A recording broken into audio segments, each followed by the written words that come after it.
Welcome everybody. Welcome everybody to this holiday festive version of Humpday Hangout by Fire Engineering.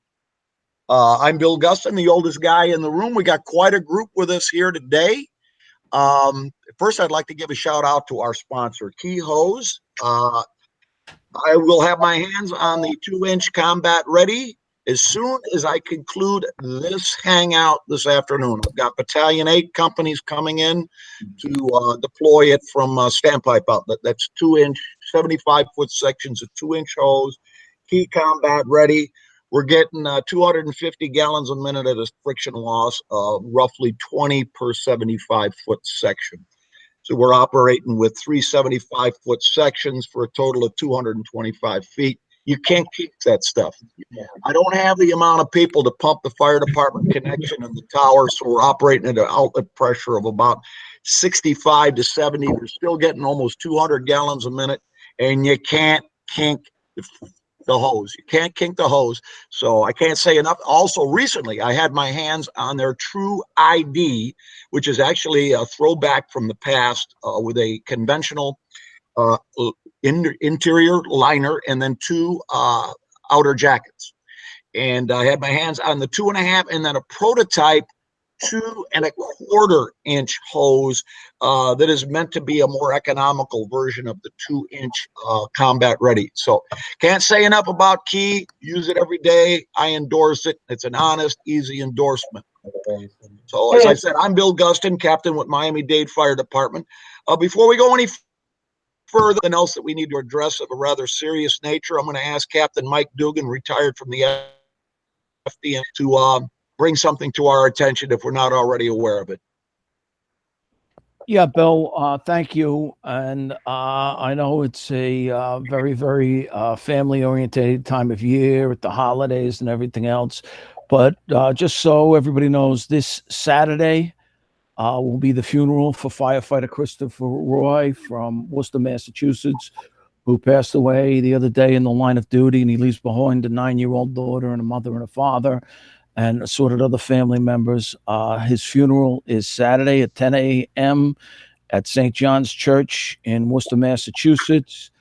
You can go to the IAFF 1009.org website to find any details, but please keep the brothers from Worcester, Massachusetts, firefighter Roy, and especially his daughter and family in your thoughts and prayers.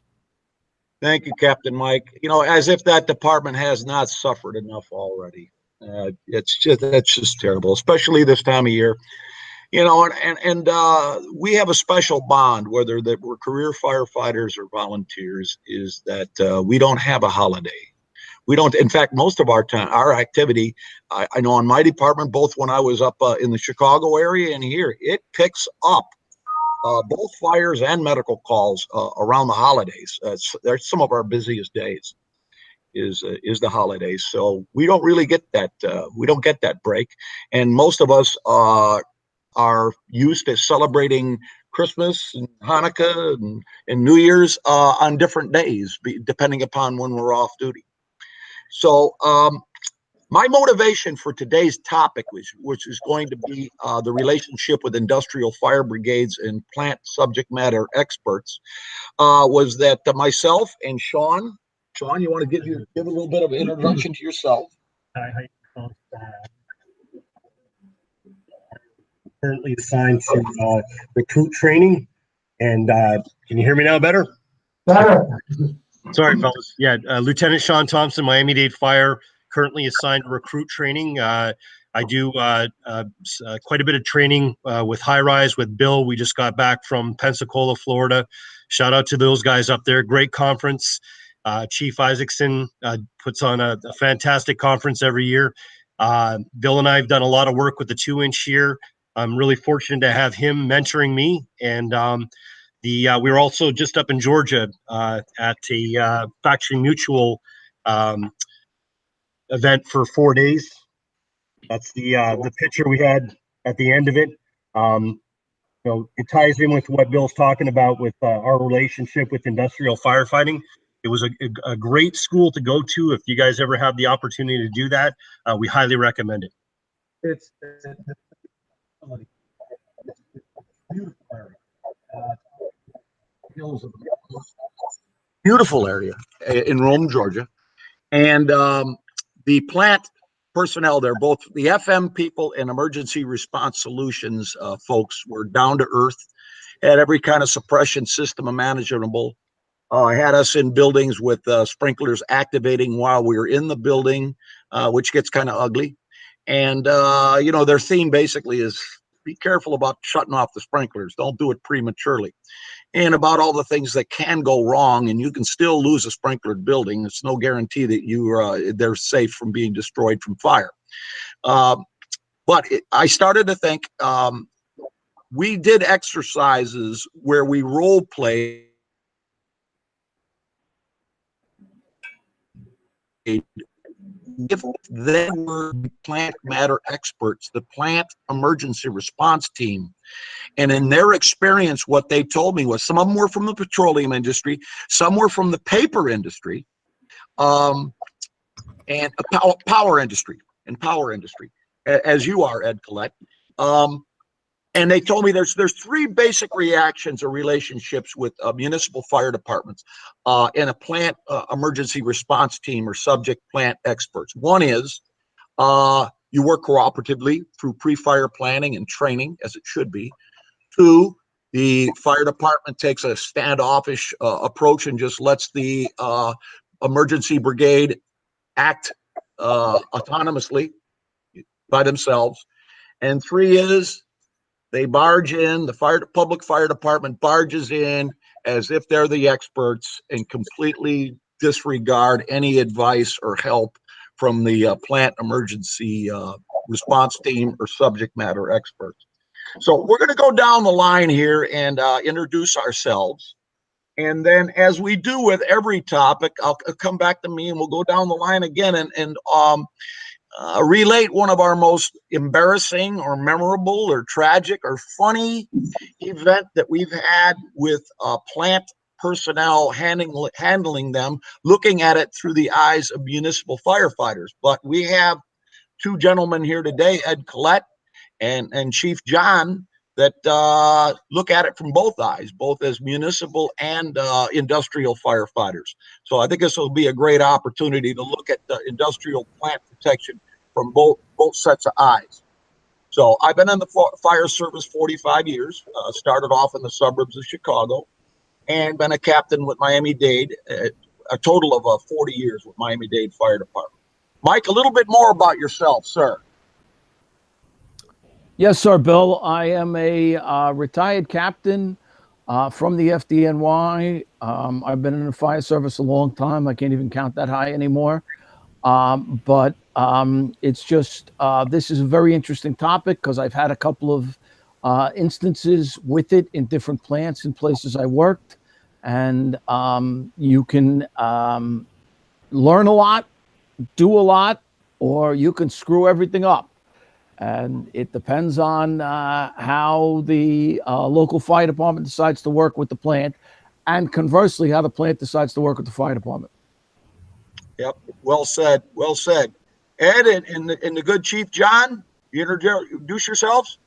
Ed Collett with Jackson Township here in Stark County, Ohio. I've got 16 years in the fire service, and I have over 20 years of being a field engineer in the power industry, mainly with big coal-fired boiler, gas-fired boilers, and industrial pulp, paper, and petrochem. Good. Chief John? Yeah, John Gross. Worked in both the municipal side. That's where Ed and I first worked together, as well as I've been with Marathon Petroleum's Canton Refinery here in the Hall of Fame city for about almost 20 years now. So we have a pretty good grasp and a good relationship, and hopefully we can answer some questions and clear some stuff up today on municipal. Yes. Yeah, I'm going to be asking questions. I think most of our viewers are going to want to know, what it's a two-way deal. It's mutual aid. We can help out the plant, but as I said before we went on air here online, that man, I'd be salivating all over your foam. I'd be like a Pavlov's dog there. I'd have to wear a bib I'd be salivating all over your foam equipment because refineries are known for, that's what firemen find sexy, big foam pumpers. And I should have asked you to get some pictures to show them. But and speaking of sexy, this next group of guys here, we're gonna meet the big sexy himself here right now with that sexy tool. Now, yeah, that's you, Chief Halton. Yes, sir. Yes, sir. I'm Bobby Halton, retired fire chief, and currently running work for Clarion Fire Rescue Group. We do FDIC, fire apparatus, emergency equipment, Firefighter Nation, fire engineering, all that kind of good stuff, and EMS Today and GEMS. So that's what I do now. I'm a recovering firefighter. I'm in a 12-step program, which isn't working like all the other 12-step programs I've failed. So, but I got some great guests with me. You might be wondering what I'm holding. I'm holding what's called the Nestor bar, and it's kind of a neat tool that was invented by one of the guys that are here with us who's not a firefighter. His name is Mark, but it's kind of this awesome little tool, and we're going to go out and play with it later. So Mark was kind enough to come by and show it to us, and we're going to go out with Joey Alvarez, who's on his way here, and we're going to tear up some old buildings, hopefully, and get to play with this incredible tool. So go to NestorBars.com, check this out. Kind of a cool tool. We'll be posting some Facebook stuff and such in a little bit, and Mark will be talking in a minute. But I brought a couple of other guests with me today that will introduce themselves, some good people. And as far as industrial firefighting, Albuquerque had a little plant called Intel, which is a little chip manufacturing plant that does a little industrial work. If you own a computer, you probably are using one of their chips. And we had quite a few responses to that facility, which were fascinating. And the other thing I would tell people to do, if you're serious about this subject, is to take a look. There's a great paper by a guy named Dr. David Woods, where they recreated the Buncefield fire, which is a famous fire in England, where they had a petroleum plant that caught fire, and fascinating fire. But they recreated it and ran some incident commanders through it, who were very talented, capable folks. And they introduced drone footage. And what was fascinating about that was how greatly drone footage affected their ability to make decisions.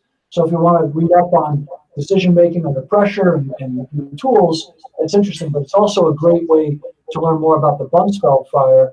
And those facilities, as the chief will tell us, besides Marathon, these companies have facilities all across the country. So, when you're flying into an airport or you're flying into an industrial part of town and you look out, they may not be a full-blown refinery there, but they got transfer stations, they've got offloading stations, and all of those places have tremendous potential for catastrophic fire. And I know we'll talk later about built-in systems, but being able to work with those people and understand their equipment, and as Bill said, the foam is impressive to me, but when I find guys buying pumpers that can deliver 10,000 and 20,000 gallons, I'm just like, shut up. You know what I mean? It's like these cats can dump Lake Michigan, and to them, that's just a quick attack. And so, fascinating problem. It's all across the country. If you're thinking, go on and do a Google search in your first due district, and I guarantee if it's not in your first due, your neighbor has one. And because the whole country runs on petroleum fuel, and then all the other power plants, so it's coal-fired or gas-fired. You got to be ready to do this. There's a coal plant that's just Ooliga, Billy, which is about 10 clicks, 5 miles up the road from where I live. It's a big coal-fired plant, and so you got to be ready for that. You got to wrap your head around it. And with that, I'll introduce you. We got hey, Sam Hill, the legend. He just joined us, but stay there. We're introducing ourselves. You'll be up next, Sam. So I got a tool for you to play with when you get a chance. We're going to send you one of these, Sammy. And I'm going to have Carlos introduce himself. Carlos, go ahead. I know a firefighter Pagan with Patterson Fire Department. I'm a tillerman for Ladder 3 and also the driver. I also work for 2 separate hospitals doing EMS. Been doing it for like 7 years. Love my job and love doing what I do. Yeah, and he's going to be the new. They're making a remake of Chips. Mark, introduce yourself. I am Mark from Nesterbarge. My last name's Slavkowski, so we'll just say Mark from Nesterbarge. Not a fireman, but I do appreciate the honor to be here with all of you. Created this tool for the construction industry. A lot of firefighters have come to me and say, it has some unique capabilities. So kind of being mentored by Andy Starnes, Insight Training. I pick his brain whenever I can to try to understand your industry more and more, and kind of end up getting here and being hooked up. So I thank you all for letting me be here. That dude on the screen right there, that's Chief Tulio, Sam Hiddle. That's who that's what I'm gonna give you some of these to. Can I tell you a quick story about, I talked to you, Bobby, about this before, is when my daughter and son were in the 3rd grade, they were learning about the Egyptians building pyramids and levers and mechanical advantage. And I would bring a tabletop loaded up with 300 pounds of bags of sand. And I would have little girls in the 3rd grade with digging bars and using a 2x4 as a fulcrum would pick up that table. I'd have other little girls push very carefully. I was watching them, didn't miss any fingers, got wedges in there, and little girls in 3rd grade picked that table up and moved it across the sidewalk using dowels and that kind of, and that tool right there, it exudes mechanical advantage. I mean, it looks like what you did is you got a lever and a fulcrum in the same tool. That's what it really impresses me with it. And Sam, I know that you are one of those guys that likes to think through things. Absolutely. And, yeah. So you like all kinds of bars. Look at that. Hey, the only hang on, we got one more guy to introduce himself in here. Okay. That story, Bill, is you and little girls. So Hey, we'll try to get past that part. Go ahead, Chris. all right, go ahead. I'm Chris McClure with Fire Apparatus and Emergency Equipment. We cover stuff just like this, and I'm looking forward to playing with it in a little while with Joe Alvarez. Been in the fire service for 25 years. I'm a volunteer in Abington Township, Pennsylvania, with Weldon Fire Company. Currently a safety officer there, and I'm looking forward to the conversation today because we do have an industrial facility in my first due. I've responded to a few of the calls there, and we're talking a lot about the fire today, but there's also a lot to do with machinery rescue and things like that in those places. So looking forward to just learning about what everybody else is doing. I brought a special guest for Bill today. Oh, geez, here we go. What do we got? What we got? Oh, hey, all right. I like it. We can't see Sam. Say something. Sam, get him there in front of the camera again. All right. This was Bill's best friend in high school. What's wrong with you? Hey, Sam. Introduce yourself, Sam. Yeah, and I want to know what you think of this bar just right off the top of your bald head. Every show. Every show. No, I agree. I mean, anytime that, especially the length of the lever, I'm guessing that's 5-6 foot. We got. What do you got? We have 3 lengths currently: 32, 36, and 42 on the 3/4-inch bar. And then the heavy bar here that Carlos has, a 1-inch thick bar. I may take that out to 54 or more. So we're still playing with it and learning what we can do. And it's kind of why I'm trying to hook up as many firefighters as possible. All made in the USA, Sam. 1-inch thick steel. I see. One, it's not going to bend like we're bending a lot of our roof hooks now, just off the top of my head. The other thing that I'm looking at that a lot of people mess up when they do a lever is they get a flat spot. And so you have a nice rounded edge. So we're always working off of a fulcrum. We never hit that dead space, which mathematically ends up hurting us. Yeah, even if it's important to keep this round in round stock, so it rolls over top of whatever you're manipulating. A lot of people just think that we're going to work it on a flat surface, this way. But if you take it, you can work it off itself over top of a joist or a rafter.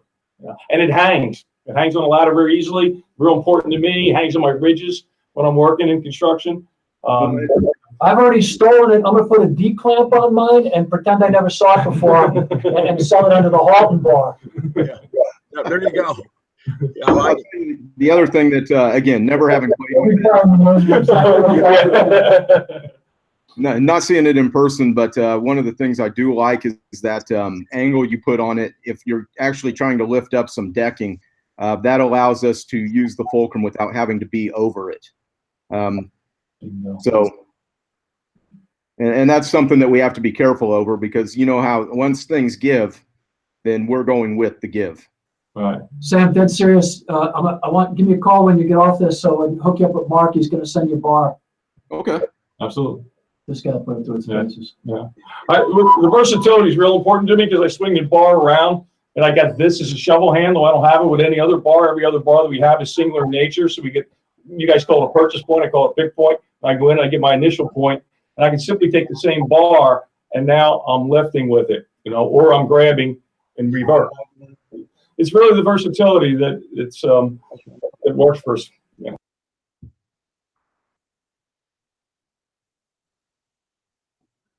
I think we're still good. Okay. Bobby, you just went blank. Yeah, I see you fine, Mike. Yeah, I think Bobby might have lost power. Okay. Yeah. All right. Well, I'm going to go ahead and while they're trying to get the power back, I want to relate my just two brief experiences.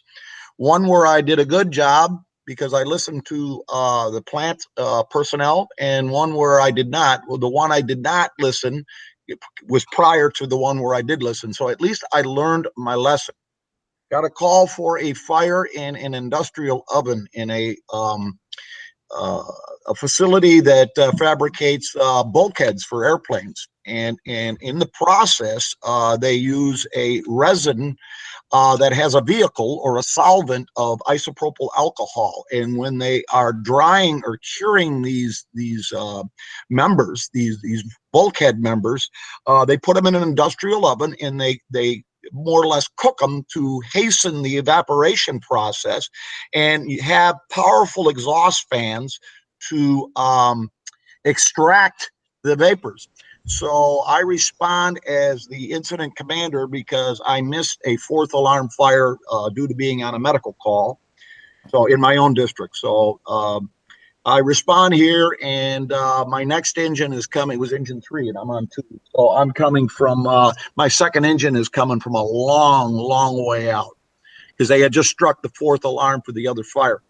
And I come in there like Mr. Big Fire Captain, Incident Commander, and I tell the plant, well, wait, listen, I'm looking at that ductwork there. You're going to have fire in it, and we need to get up on the roof. And, well, let's get that. Do you have the exhaust fan shut off? And the emergency manager says, no, Captain, I don't. And I don't think that would be a good idea. No. You got to shut that exhaust fan off. Otherwise, we're going to spread the fire in the ductwork. What a stupid mistake that made. The reason for the exhaust fan, knucklehead, was to keep the vapors of the isopropyl alcohol below its lower explosive limit. So when they shut off the exhaust fan, not only did it precipitate an explosion in the first oven, but a few minutes later, another oven blew its doors open. End up 3 ovens blew up the ductwork. It could have been terrible. Somebody could have got hurt. I got my feelings hurt. I got my ego bruised, and I learned to keep my ears open. And I also learned it starts in pre-fire planning. When you pre-fire plan a facility, you're not just pre-fire planning the equipment in the facility. You're pre-planning the abilities, the capabilities, the background, the pedigree of the plant emergency subject matter experts. So you know what you can rely on when it's 2, 3 o'clock in the morning. And of course, that guy's not going to be there at 2 or 3 o'clock in the morning, but can you at least get him on the phone? Get him on the phone. I had a fire in a railroad locomotive, and I'm talking to a guy. I'm in Miami. I'm talking to a guy in, I think it was Nebraska, talking to him about how to handle this fire in this locomotive. So so it's a good source. Now, the good story is at a large bakery, they have what they call a continuous industrial oven that has a conveyor belt. I had done the pre-fire planning, and the guy told me, listen, sooner or later, we'll probably be calling you. We'll usually get a little bit of residue, falls off the conveyor belt, and it burns. Whatever you do, if you're going to use water, just tiny little bit sparingly. The oven is made to take the heat. If you apply a douse of water, you will seriously warp and deform the conveyor belt of this equipment. Well, sure enough, we had a fire, and it went exactly to plan because I did exactly what the plant person. So those are my two stories about getting out, pre-fire planning, and becoming acquainted with the people that are the subject matter experts in their own plant. Sam, you want to have any stories about that type of a relationship with plant emergency response teams? You're muted, Sam. There's a lot of benefit to getting people involved both before and during, even if you can only get them on the phone, whether it be a Mayday and you're trying to identify a position within that building, or at the beginning. And I think of one specifically. We went to an industrial shop. We didn't think much of it. Everything looked pretty benign, but there was a single vat where the problem area was that had we put water on that, we would have made a situation far worse than it was had we left it alone. Yep. Captain Mike? Yes, Bill. I've had a couple. I was a lieutenant in Ladder 42 in the South Bronx, and we had the Hunts Point area, a lot of industrial places down there. One of them was the sewage treatment plant, which if you get into a sewage treatment plant, because of the way they're aerating it and everything else, if you fall into anything in there, any of these vats or anything else, you're dead because you go right to the bottom. You can't swim in this stuff because of the amount of air that's in it. So you have to pre-plan on these things. The other one, because it was right near the sewage plant, they had a fertilizer plant where they made fertilizer. And in this fertilizer plant, you have to be very wary because this stuff heats up and you can start a fire. And now you have a problem in here. You have to talk to these plant personnel because there's electricity, there is gas, there is everything else there. You're putting your people at risk going in and fighting this fire. If you don't know what you're doing and you don't listen to what's going on there, it really, really can be a problem for you. But conversely, on the other side, I did some consulting in a plant that did insulation, fiberglass insulation. In 1 year, they had 97 reportable fires to the local fire department. And about 95 in, the fire department came in and looked at the plant experts and said, shut up, open up the 2.5 deck gun, wet the whole place. And they probably did $2 million, $3 million, $4 million worth of damage because they were sick and tired of being there once every 3 or 4 days. Now, that is where we have to come to that balance with the people. Cut down the reportable fires, work in the plant to make sure we eliminate these hazards, and then the fire department will work with the people in there to protect their organization so they can get back in operation as quickly as possible. Great. I want to ask Chief John from Marathon Refinery, what do you expect from us as municipal fire officers, from a public fire department, when we are security gate for an emergency at your plant, anything, confined space, emergency, fire, whatever? What do you expect? What are your expectations, or what would you like to expect? Well, I think that you answer that in your, some of your previous statements, and it's that relationship building. That way, when you receive an order, for example, we have an issue, I'll contact dispatch via the radio for the outside agencies. If I need the city of Canton or so forth, give them specifics. And then when they get to our gate, they know who they're dealing with. They respect my decision and I respect their capabilities as well. So we really strive for unified command. And we do this by maintaining those relationships via training and different meetings and forums that we're all a part of. So basically when the agencies come to our gate, they're coming in on a typical mutual aid.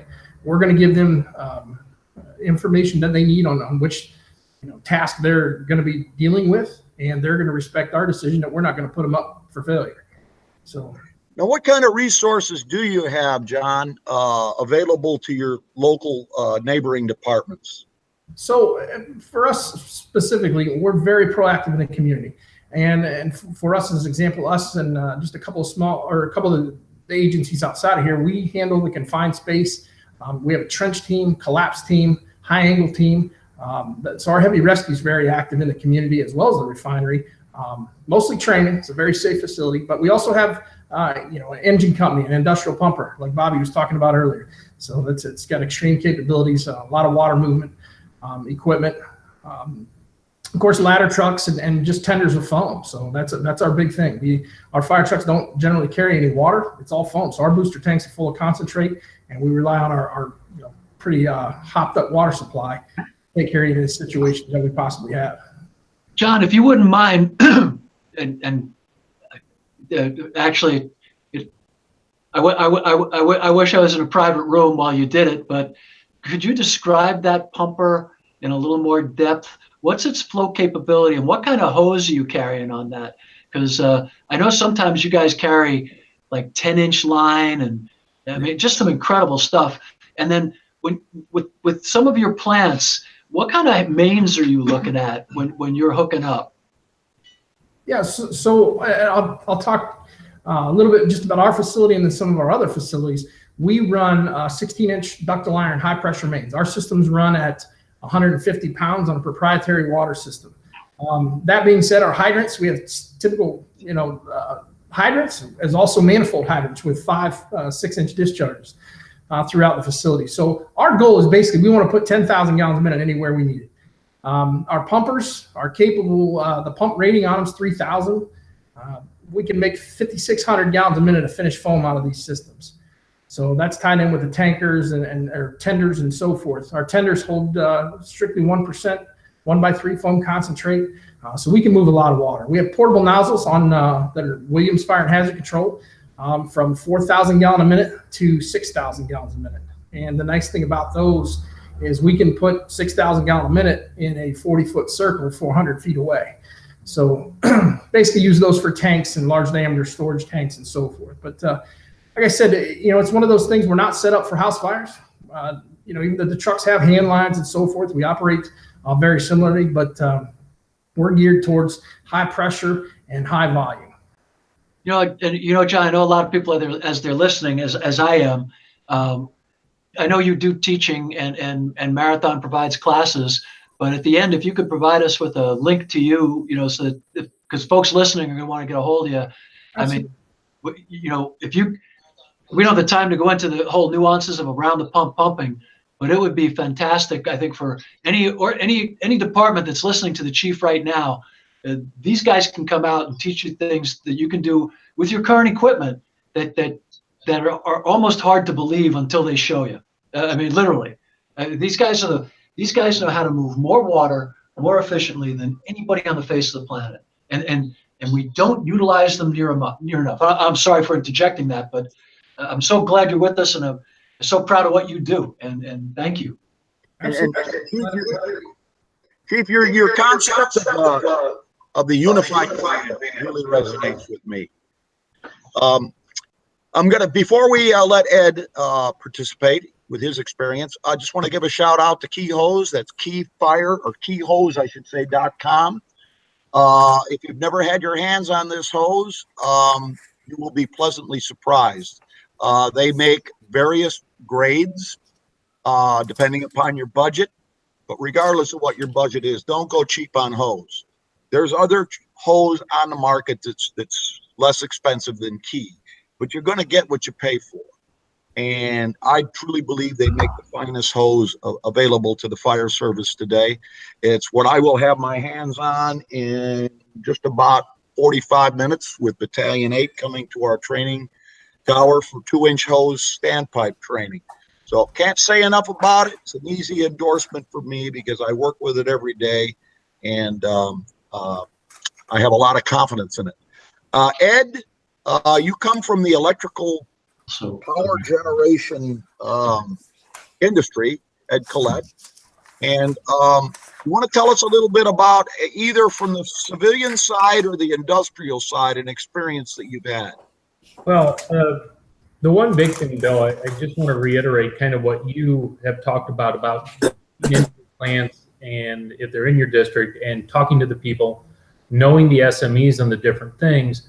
I've been to power plants around the globe, and the ability of their internal emergency response systems vary greatly, from ones that are isolated and that's the only emergency response, and they are extremely good. Like I just came from a plants down in Southern Company. They still have an annual competition between all their ERT teams to see who is the best amongst all their power plants.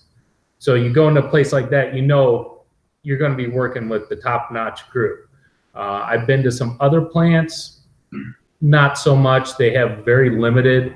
So you need to know what the capabilities are, but you definitely need to know who the SMEs are for what you're dealing with. Like I go into a power plant, we're not used to dealing, in the fire service is a lot of things that are in the industries. I go to a power plant, I've got steam that can be 1,000 degrees and upwards of 4,600 PSI. So extremely high pressures, high temperatures, chemicals, everything. And we need to know how to deal with those and who to get a hold of in order to tell us what to do. Some of the things, my experience I've had, everyone thinks coal's this hard to burn stuff, but they get some coal from Wyoming. It's called Powder River Basin. It burns everywhere except where you want it to burn. So it'll be coming up the conveyor belt, and the conveyor belt will be on fire.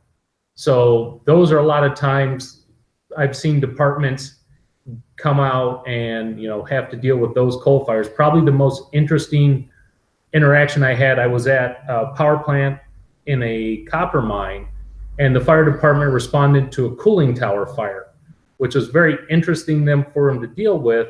Because if you initially think about a cooling tower, it basically is a big waterfall. Well, initially you think there's no place for a fire because there's, a couple 100,000 gallons a minute going through that whole thing. But there's air voids in there where the redwood could dry out. So they had a fire running across the top of this. So it was interesting watching that fire brigade having to interface with the municipal brigade when they came in, and you could tell they hadn't done a whole lot of training together. So again, it all goes back to pre-planning, training, knowing what each other brings to the table. Yeah. We just joined us just a little bit late, but Chief Dan, Dan, how many bugles do you have your badge this month? It doesn't change, Bill. It doesn't change. Okay. Unfortunately, Dan, I'm going to miss that function at the Armenian embassy. It's not right around the corner. Yeah. Okay. Yeah. And I know a lot of your older veterans, retired fellas, that when we responded to the earthquake in Soviet Armenia in 1988. Yeah. 30 years. Commitments, I can't make it. But Dan, as you know, the topic is relationships with public and plant emergency response teams and subject matter experts. Do you have any advice, any experiences, anything for us along those lines? So not firsthand experience, because most of our industry in Fairfax County is the tank farm. We have a rather large petroleum tank farm that kind of supplies most of the East Coast. But most notably was last year, just about a year ago, last February, we had a fire at Cavanta facility, which is a waste to energy facility. And it was the equivalent of 3 stories of trash on fire and millions and millions and millions of dollars of loss. But it really just hammered home what is true on all the incidents we run, because I know the original question I think that was tossed around, Bill, prior to us jumping on, was about who has command at these type of fires and industrial fire brigades, or us when we show up. I mean, most of what we show up to, we are the sole public service that arrives. And obviously by the code in Virginia, we have to take command of the incident. But all that aside is unified command, unequivocally 100%. You got to be an idiot as an incident commander if you think rolling every single fire and not professional knowledge and expertise by someone who works there.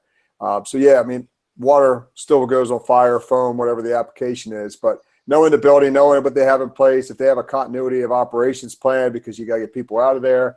I mean, all that really comes back and affirms the importance of unified command.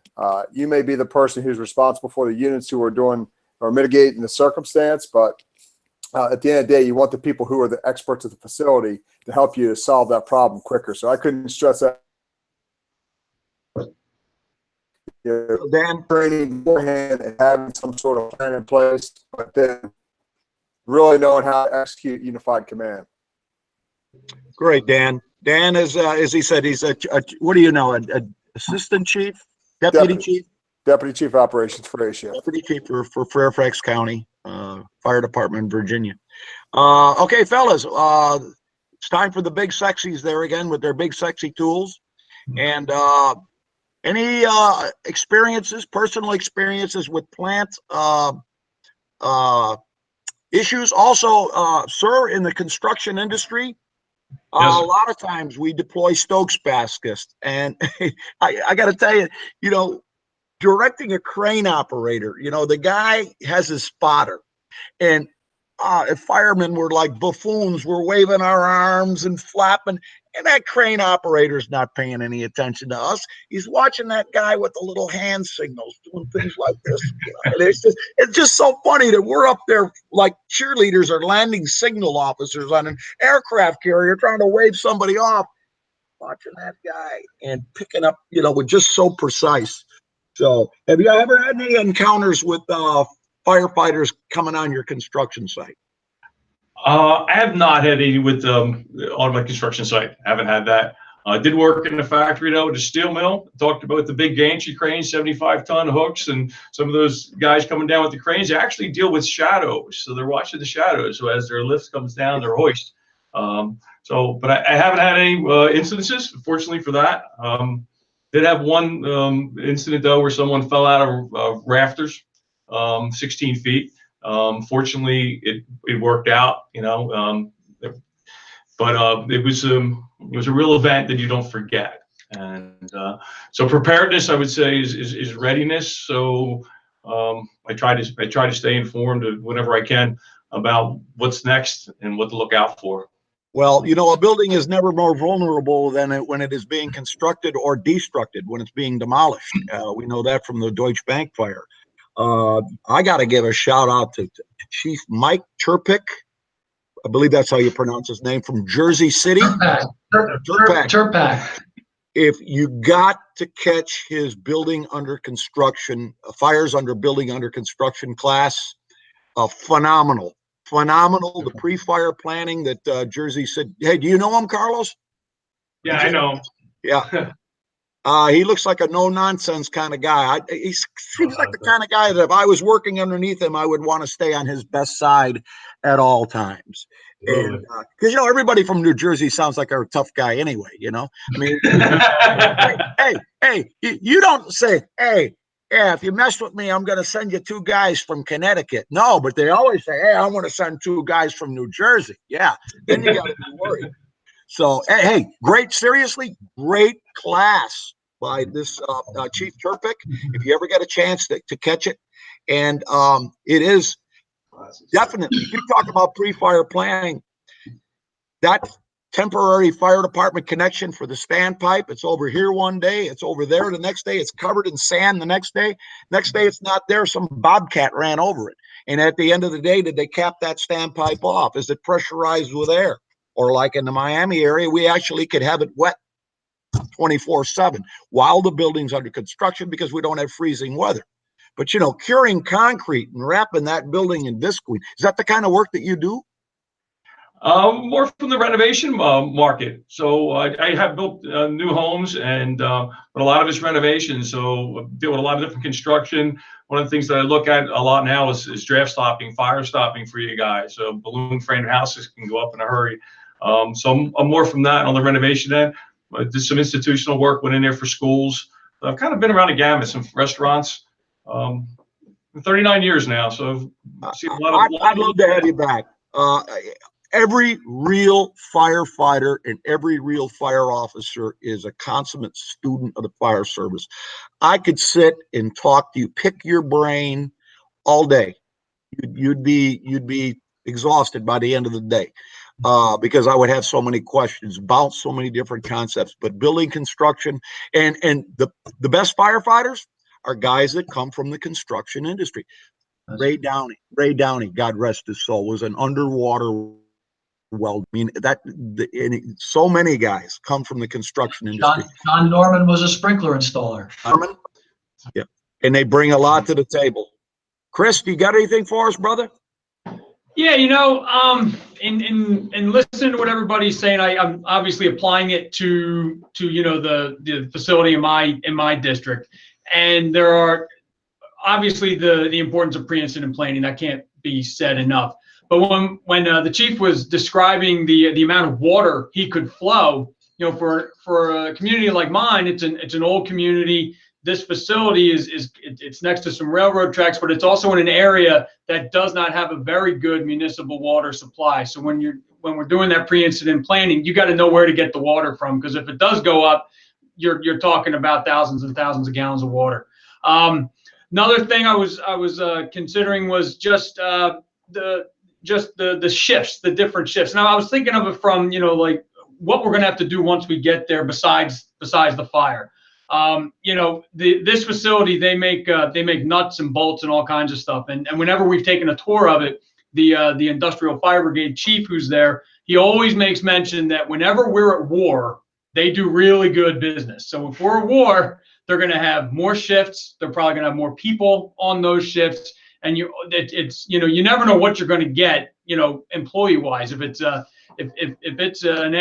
time when they're not doing it as well, there's going to be a lot of layoffs. There may not be a lot of people there in the middle of the night. And of course, just trying to know the best that you can, what is in there. Every time we go in there, I always point out to our guys, there's a whole river of oils and all kinds of stuff flowing underneath this place. And the other thing I wanted to mention was just the relationships that you brought up with the brigades themselves. It's hard. We have a very good relationship with the brigade there. But at the same time, if we're not on top of our game and checking in with them from time to time to see the status of that brigade, there have been times during my career where that, for whatever reason, lack of interest on at that end, maybe that brigade is not as well staffed, and maybe they have these cool little homegrown fire trucks that they built, but they built them a long time ago, and they're not always running. There's also the fact, and this is not meant as a negative in any way, for us, there is typically a delay between when we are going to receive the call and when the incident actually began. And that's not a knock on the brigade. If they're good, they're going to be able to size it up quickly and say, no, we got to get the fire department out here.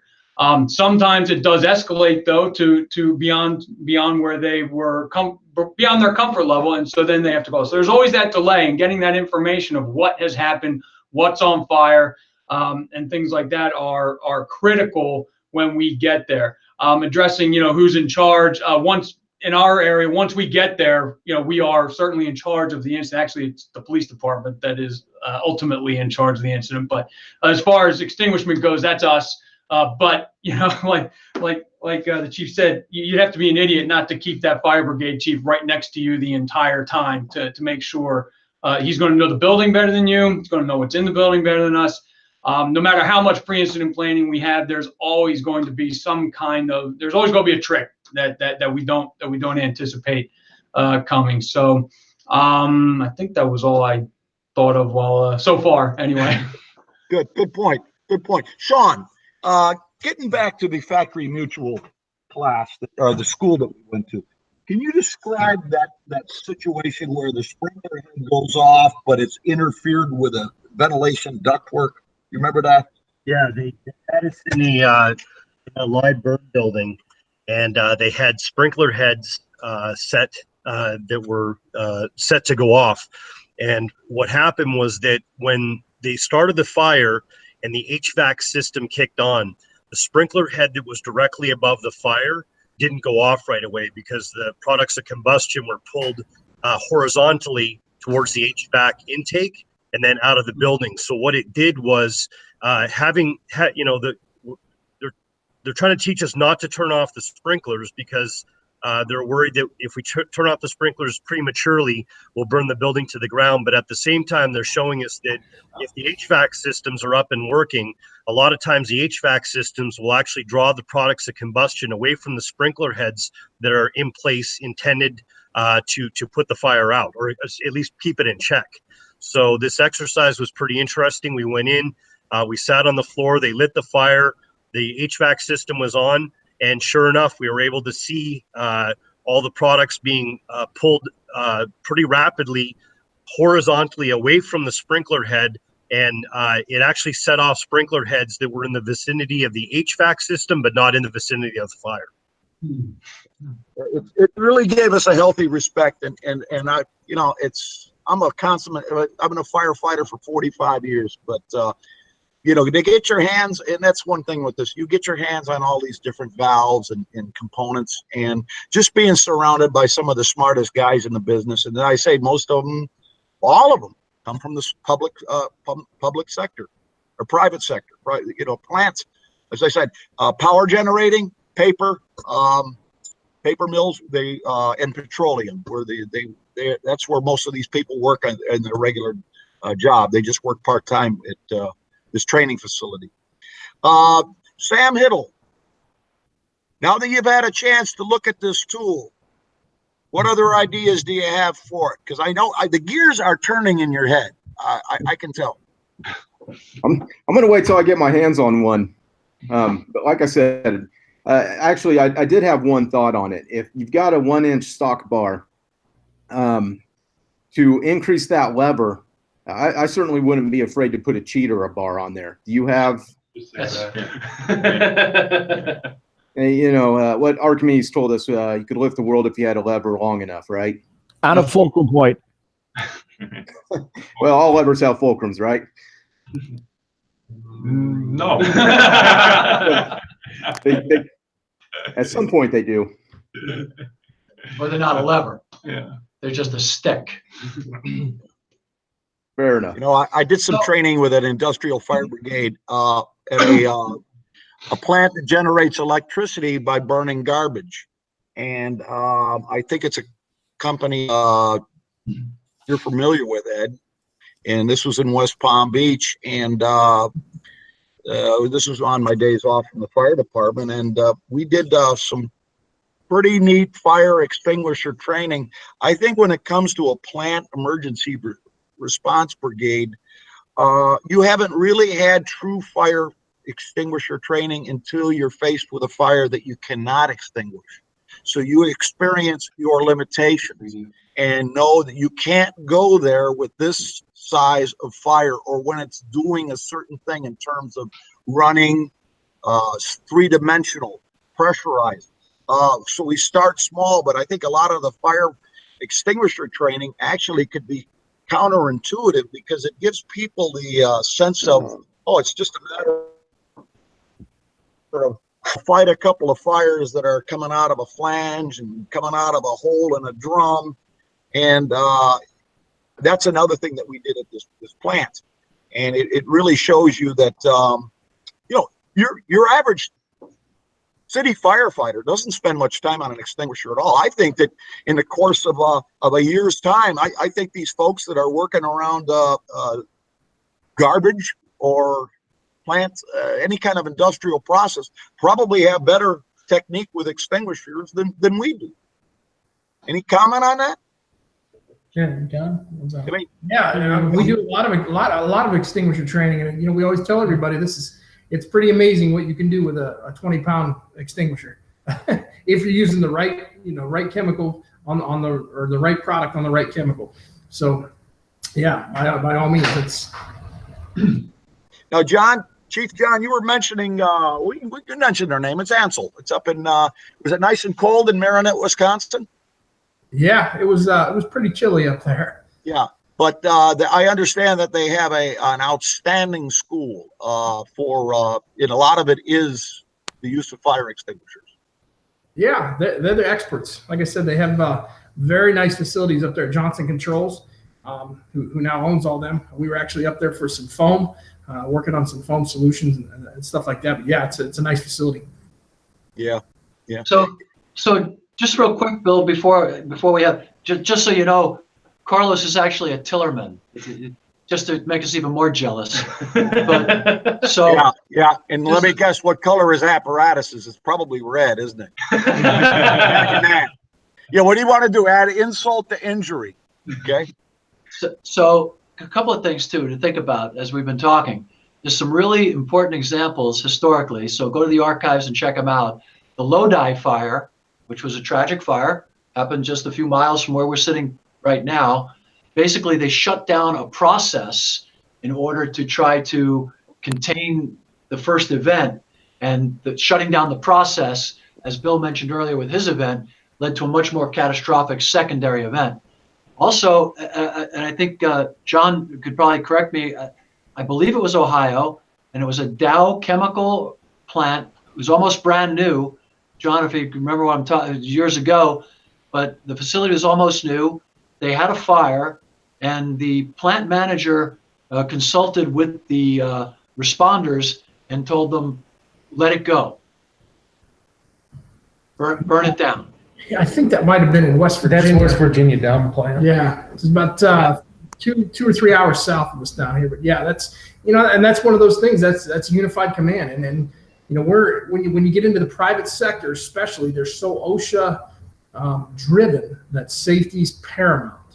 So we're to this with fixed systems. We're putting on everything. I'll speak on behalf of Marathon that it's 100% safety. This is not like you see on TV. This is my full-time job, is running the fire department down here. We have a great dedicated. We don't really run it like a brigade. We're more like a fire department. So we have staff guys and so forth. They take this very seriously. So and when it comes to life safety and the neighboring community, safety's paramount. We want no bad public relations whatsoever. Right, and to reiterate the point of that quick story was that the gentleman like John, who operated for that company, recognized that based on the product that was combusting, had they applied water, they may have been able to put the fire out, but the catastrophic results from that product getting into the groundwater would have been so devastating to the area's water supply that burning off was the better option. So, to underscore, create a relationship, trust those people, because like the chief, they're not going to lead you down a road based on dollars. They're going to lead you down a road based on safety, because the immediate dollars they may lose are nothing compared to the dollars they'll lose if the safety issue gets out of hand. So, Paul. Right. Don't overlie any presuppositions you may have about business onto the men and women who are operating those safety systems for those corporations. Please don't make that mistake, because it may be the worst one of your life. Anybody? We got about 3 minutes or so, and we don't have a hard fast. Go ahead, Captain Mike.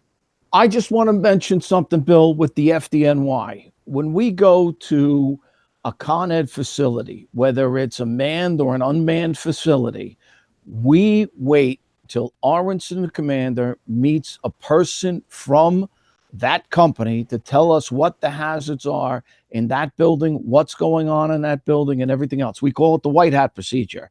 Our chief in a white hat meets a Con Ed guy in a blue hard hat, and they meet. We have signs on the outside of the buildings, and it says white hat location. And that's where the Con Ed supervisor meets the fire department boss.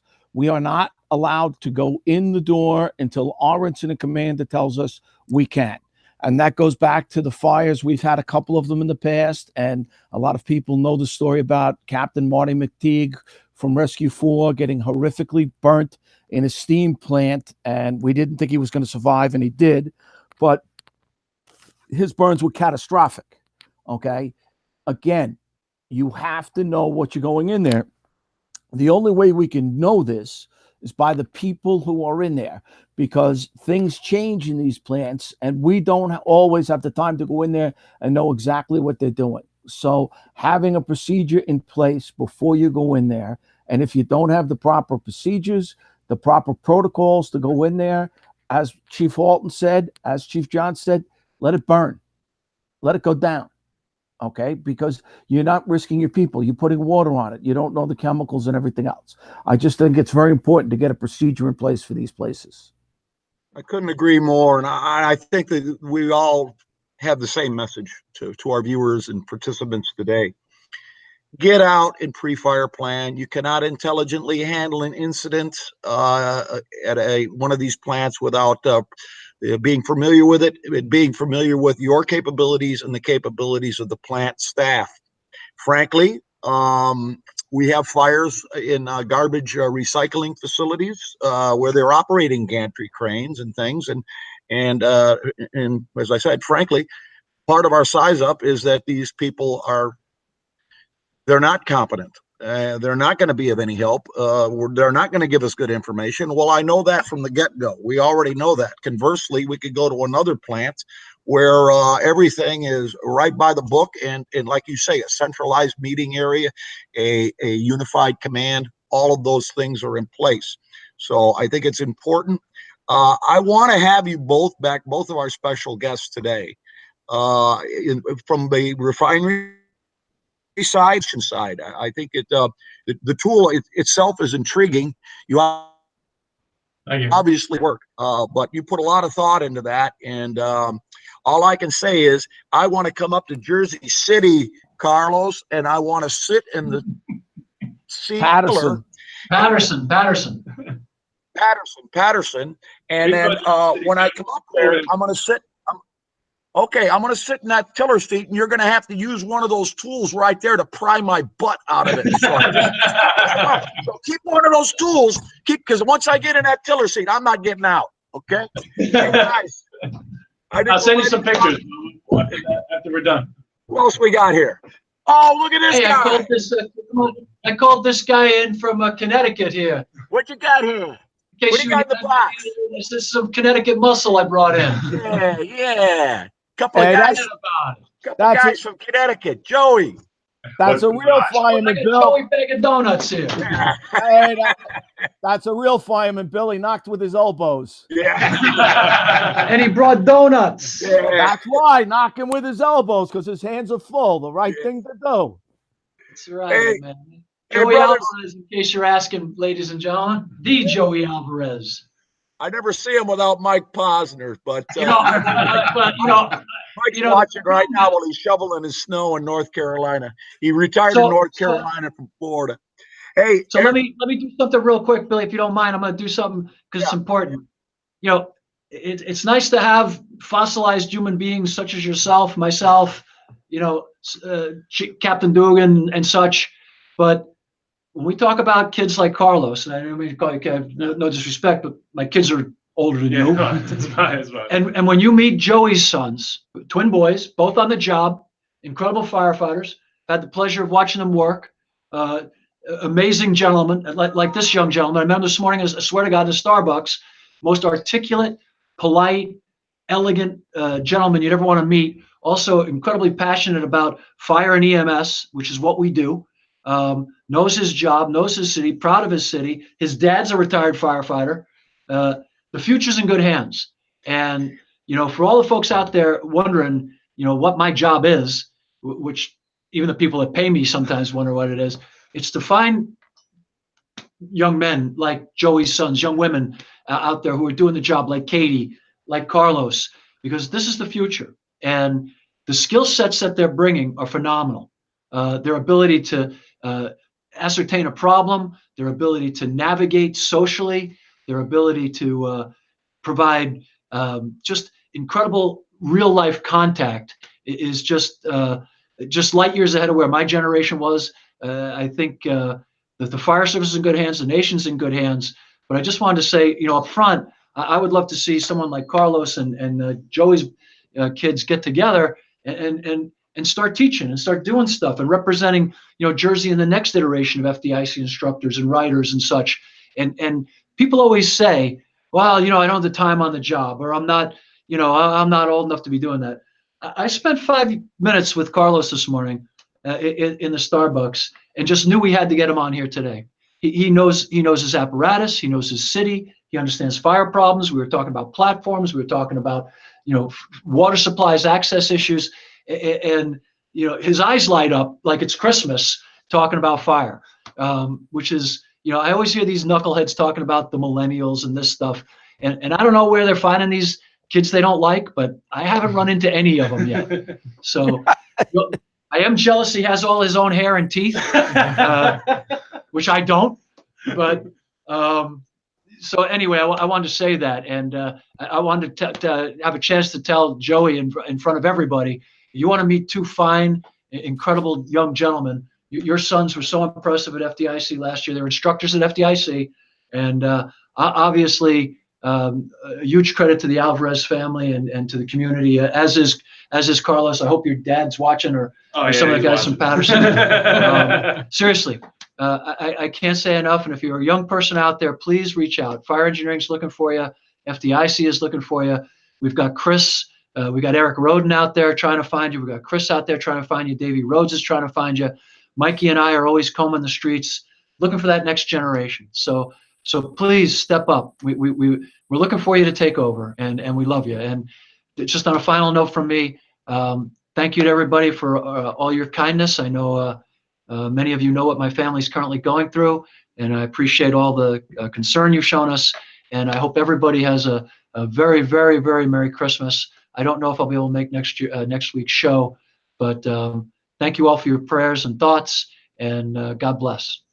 All right. One thing I would like to add is that this is the future of our department, and it's in good hands. I'm excited about the future of the fire department and the fire service. One final thing, Mike, before you go, I just got to say this, and please let me do it. Dix Hills Fire Department on Dix Hills, Long Island, to Jonna and David and Brett and Chief Fling and all of the men and women at Dix Hills Fire Department, thank you from the bottom of my heart. Dix Hills Fire Department came and took care of my mom. Dix Hills Volunteer Fire Company came and took care of my mom. I can't thank you enough for your kindness and your generosity. And Mike and I were both there to watch some of the most professional firefighters on the face of the planet. And God bless you. And I'm sorry I didn't mention that, but to the Dix Hills Fire Department, all my love and gratitude. All right. Okay. And I just want to say one thing, Yes, Bobby. I would change my hair for yours in a heartbeat, bro.